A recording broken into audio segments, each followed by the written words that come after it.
প্রিয় কৃষি ভাই ও বন্ধুরা, আমার এই যে বিচুনগুলা এগুলার বয়স হচ্ছে আজকে 20 দিন।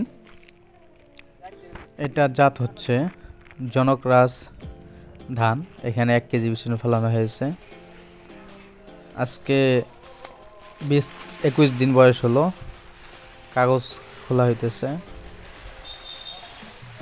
মাশাল্লাহ, বিচুনগুলো অনেক সুন্দর হয়েছে। জনকরাজ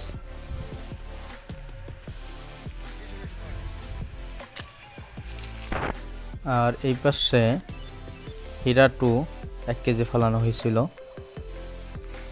কিন্তু হীরা 2 মাঝখানে কোনো এক কারণে অর্ধেকটা জায়গা নষ্ট হয়ে গেছে। হয়তোবা সম্ভবত কাগজ বিছানো ছিল 20-21 দিন, কাগজটা খোলা হয় নাই ব্যস্ততার কারণে। আজকে সকালে আসার পরে দেখি যে এই অবস্থা, এই জন্যে কাগজটা আজকে খোলা হইলো, কিন্তু প্রায় অর্ধেকটা নষ্ট হয়ে গেছে।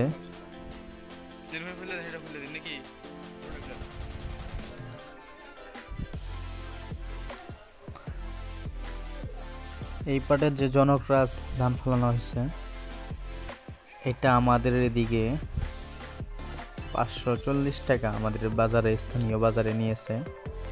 আর হীরা 2 440 টাকা নিয়েছে। আপনাদের ওইদিকে কোন ধান কেমন দামে কিনছেন, কোন ধানের ফলন কেমন, ইনশাল্লাহ কমেন্ট করে জানাবেন। আর আমরা প্রত্যেকবারে পানি দিয়ে কাদা করে তারপরে বিচুন ফলানো হয়, কিন্তু এবারে বাড়ির এইখানে এই শুকনো জমিতে দেখলাম যে বিচুন কেমন হয়।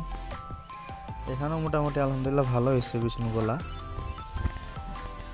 কিন্তু কোন এক কারণে আমার 1/2 কেজি ধান হীরা 2 যে ধানটা জাতটা, এটা নষ্ট হয়েছে। এটা সম্ভবত হইতে পারে কাগজ বেশি দিন দেওয়ার কারণে নষ্ট হয়েছে। আপনারা কারা কিভাবে বিচুন ধান বা জ্বালা বা বিচুন যেটি বলেন ফালান, কমেন্ট করে জানাবেন।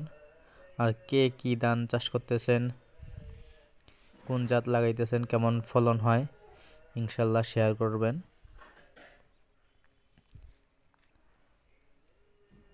আমাদের এদিকে যারা এর আগে জনকরাজ চাষ করেছে, তারা